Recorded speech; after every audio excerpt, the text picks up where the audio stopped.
aparte, es extremadamente cruel, porque incluso las personas que son consideradas como normales no pueden cumplir con esta norma. Yo no conozco tal vez como una sola persona que dentro de todo lo que estipula la sociedad, que tiene que ser una persona como productiva, cumpla con todo eso.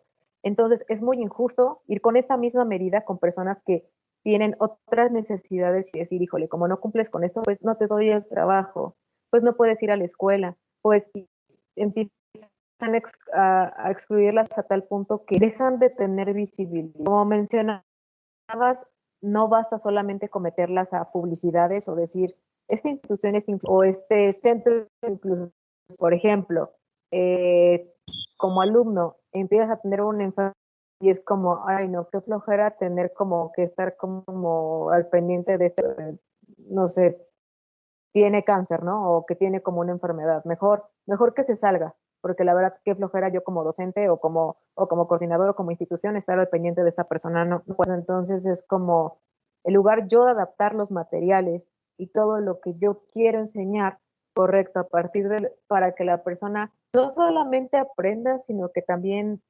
se sienta como productiva, ¿sabes? Como bien, o sea, de una parte muy importante incluso de eso es como, desde hace muchos años, la terapia ocupacional, que era lo que proponían como los griegos, ¿no? Y entender tal vez incluso la parte de la ocupación, no como algo que es a partir de los estándares de la sociedad, sino de lo que tú puedes hacer, pero también darte accesos o herramientas para que tú puedas hacer más. Porque si yo te quito todo eso y yo luego te digo es que no es ilógico y es muy cruel, realmente.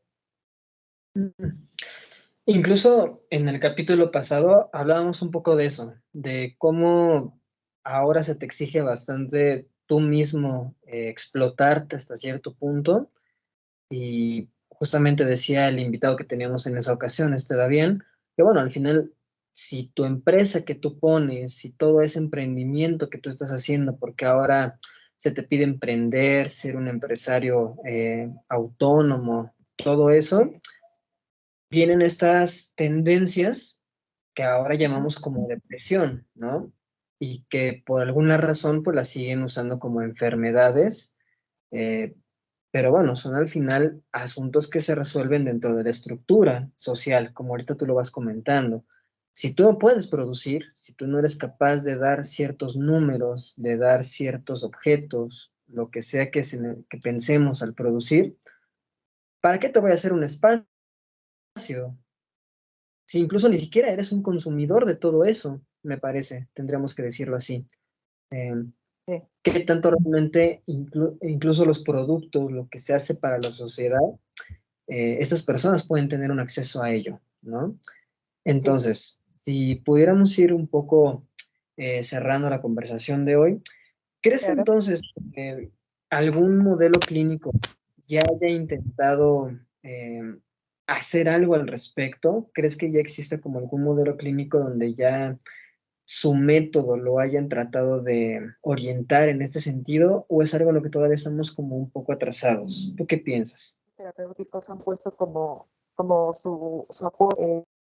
Eh, no soy experta en el psicoanálisis, pero puedes corregirme si me equivoco. La parte creo que del psicoanálisis fue no categorizar a los pacientes, como decir, oye, bueno, también qué tanta relación de lo que te está sucediendo como tiene relación con la sociedad, ¿no? Mencionabas tú la depresión, también un término con el cual yo estoy extremadamente peleada y me molesta mucho es el burnout. Es como de, es que tienes, como, no, te explotaron a tal punto que estás deprimida, que estás estresada o que tienes ya una ansiedad impresionante por todo lo que se te está exigiendo. Es inhumano, o sea, pero le damos un término para decirte nuevamente como tú eres el problema y es volver exactamente a lo mismo, ¿no? En lugar de, justo como mencionabas, decir, oye, ¿sabes qué? Esto creo que es como algo de la sociedad, algo que hay que voltear a ver qué está ocurriendo. Nos vamos nuevamente por este enfoque como de educación especial en la parte de la terapia o de la parte de la salud, y empezamos a culpar a las personas, ¿no? Como de, o sea, ¿por qué te tocó estar enfermo? ¿Por qué te tocó tener una discapacidad? Si no estuvieras así, podrías ser una persona normal y podrías hacer esto y esto y esto. Y yo la verdad, fíjate, creo que esa es la parte más fácil de hacer, empezar a culpar a las personas, que en realidad empezar a generar, ¿sabes? Bueno, a tener otros enfoques y también, vaya, hacer recursos, hacer como accesibilidades. Por ejemplo, algo que me hace muy interesante y que creo que vale la pena mencionar aquí, muchos inventos que han existido han sido justo por esta parte, como de lo diferentes que son. Recuerdo que el inventor de la máquina, me tocó leerlo, justamente inventó la máquina de escribir porque sus papás ya no alcanzaban a leer las letras de los libros. Entonces, inventó por eso la máquina de escribir, para que sus papás pudieran ver las letras. Fácilmente pudiera haber dicho, bueno, pues la vejez, ¿no? Parte de la vejez, pues es ya no poder, y pues ni modo, te jodes, así es la vida, ¿no? Por decirlo de una manera muy coloquial. Y realmente no. O sea, en lugar de irnos por esa parte incluso un tanto simplista, conformista, discriminatoria, la verdad es como, oye, hay este problema, ¿qué soluciones, qué innovaciones puede empezar como implementar? Porque al final resulta un tanto contradictorio como en una sociedad tan tecnológica, con tantas innovaciones que hay, seguimos estancados en lo mismo, de estar como, pero bueno, eso digamos por parte del psicoanálisis, perdón por irme tal vez un poco, de parte del cognitivo conductual, al menos lo que yo llegaba, pues la parte de la investigación, que siempre como que se están renovando, y he visto como adaptaciones dentro de, por ejemplo, ciertas tareas que dejan, ciertos proyectos, oye, se te facilita o quieres hacer la tarea de otra manera, ¿no? Me parece como algo muy, muy bueno, ¿no? Para que haya como un aprendizaje a partir de lo que ellos como proponen. De la terapia sistémica, al menos lo que yo llegué a ver como dentro de este diplomado de la terapia breve, pues es adaptar justo la terapia a partir de, pues de qué es lo que, de cómo es la personalidad de la persona, ¿no? A partir de eso se van haciendo como directrices. La persona aprende un poco más de manera indirecta o más de la manera directa. Preguntar si tuvo problemas con la tarea, con el, bueno, con lo que se le dejó dentro del espacio terapéutico. Eso me parece muy bueno. De la Gestalt no estoy muy empapada de eso, pero igual tal vez de manera general lo que he llegado a ver, pues es también pues este pequeño como análisis de lo que está ocurriendo como afuera y que se manifiesta por medio del cuerpo, ¿no? Entonces, eh, digo, lo comento de manera general, no soy especialista en todas las ramas de psicoterapia, pero siento que todas han hecho como algún aporte importante. Por supuesto, y también, bueno, la terapia familiar tiene diferentes enfoques, puede ser desde la terapia breve, psicoanálisis, cognitivo-conductual. Esta parte de hablar con la familia sobre cómo se tienen que involucrar también ellos, que creo que también es con X situación que está ocurriendo, ¿no? Por ejemplo, tal vez sería incluso un tema importante para abordar posteriormente, de cómo es que la familia tenga, bueno, acepte que, no sé, tal vez ciertas expectativas que tiene o X, Y cosas como de ideas sobre tu hijo, pues bueno, pueden ser como diferentes a partir como pues de cierta enfermedad, cierto diagnóstico, X o Y situación, y que eso no significa que su hijo está mal, y eso no significa que su hijo va a fracasar en la vida, y que también aterrizar un poco como esas expectativas y decir, oye, vamos también a darle un chance al niño, ¿no? A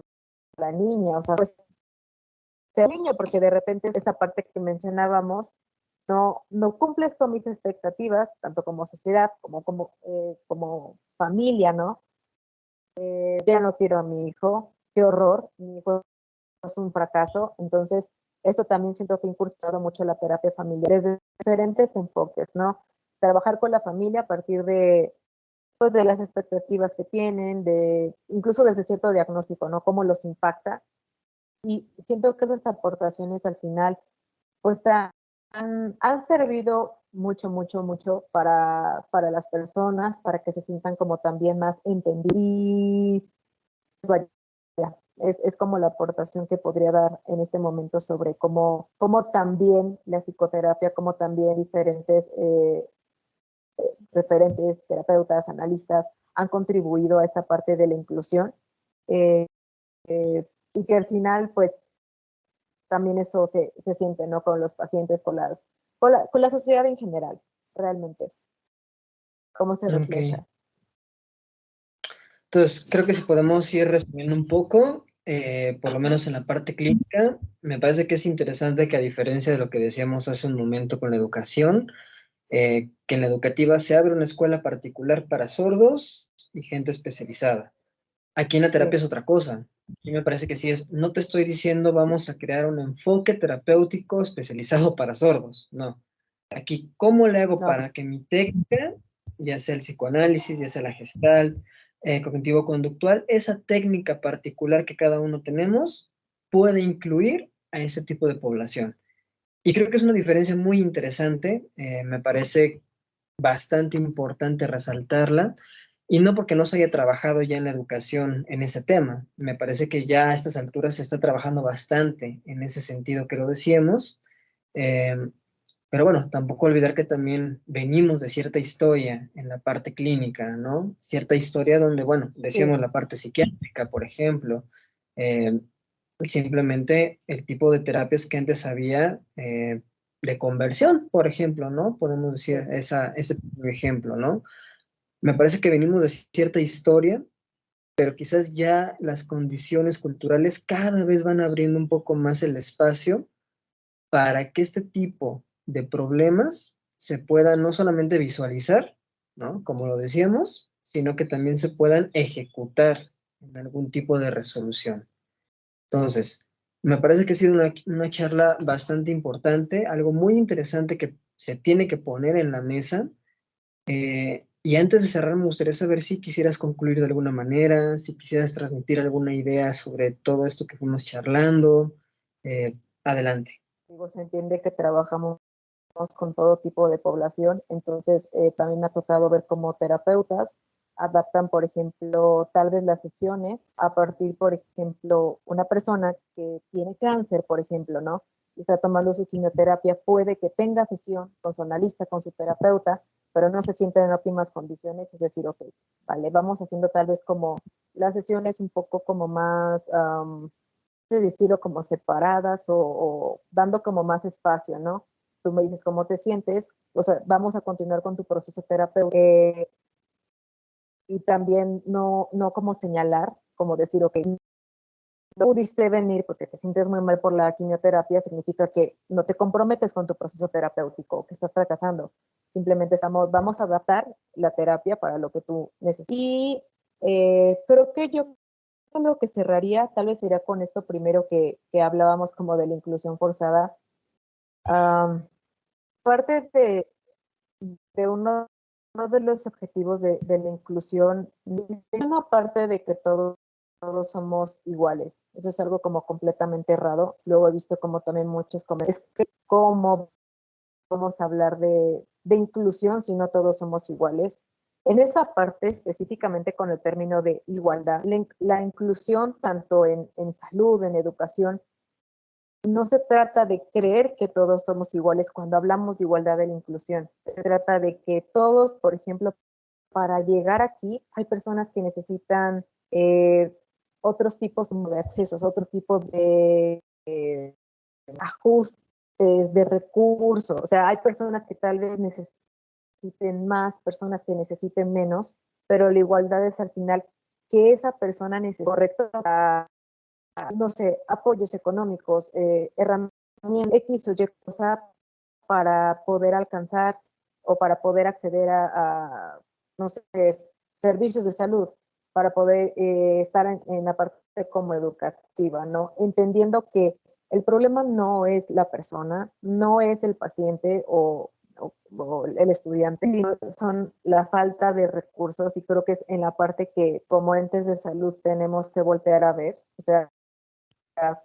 tal vez como la parte de la máquina de escribir que comentábamos, estamos aceptando que, por ejemplo, las personas de la tercera edad ya simplemente no pueden ver y no estamos haciendo nada, o estamos haciendo también otras cosas, ¿no? Estamos generando otros recursos para que las personas puedan acceder. Y entender también, porque también no quiero que esto suene como a regaño de por qué no somos inclusivos, no, por esa parte. Al fin y al cabo, y como se mencionaba, es un ideal, o sea, no, la inclusión no pretende decir como, este es el modelo, como el mejor modelo que hay.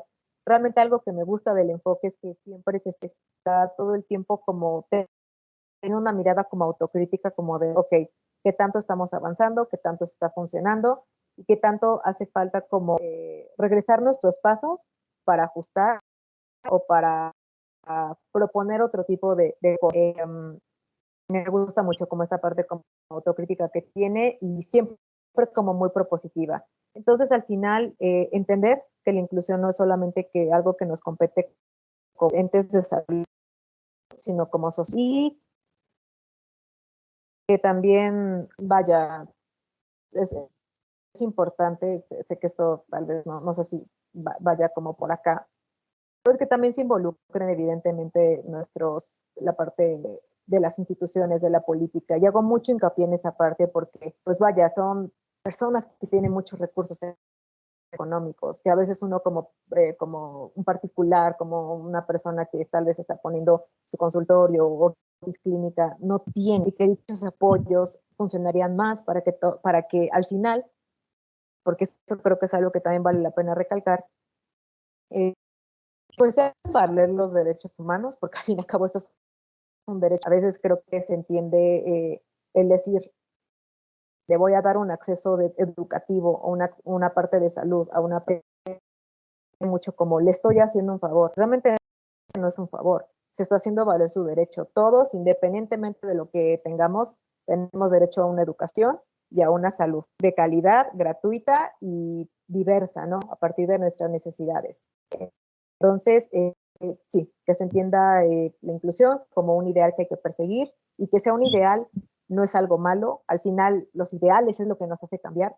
Hace muchos años, concebir incluso la idea de que mujeres y hombres compartieran una universidad era algo fuera de este mundo, o personas negras, blancas, o que hubiese como educación para personas que tenían, no sé, que necesitaban como, por ejemplo, que leían, que no podían ver. Era algo que era inconcebible, pero realmente los ideales es lo que nos ayuda, y es lo que creo que tenemos que plantear como el tema de la inclusión. Y pues creo que abrirnos como la parte del diálogo de todo lo que ha hecho diferentes ramas de la terapia y cómo nos podemos empapar, independientemente no se quiere como una parte ecléctica, no va por esa parte. Por conocer el aporte que ha tenido cada para que la inclusión sirva y qué podemos aprender de eso independientemente del enfoque que tengamos. Ese es el aporte que yo tendría que hacer para finalizar. Perfecto, Brenda. Bueno, una vez más, agradecerte este espacio, agradecerte que compartas con nosotros estas ideas. Ya saben que para seguir viendo un poco más de contenido tenemos tanto nuestro perfil en Instagram principalmente, también en Facebook, estamos claramente en YouTube, para que vean un poco más de los videos que ya tenemos por aquí en la red. Y bueno, nuevamente, Brenda, gracias por estar aquí. No, gracias por invitarme, de verdad espero nuevamente tal vez como abrir el diálogo a otro tipo pues, de cuestiones. Y pues nada, muchas gracias. Espero que esto realmente le funcione a alguien, le sirva a alguien y pueda abrir el diálogo y las reflexiones. Muchos campos de acción. Genial. Pues esto fue Voces Clínicas. Muchas gracias por estar aquí. Hasta la próxima.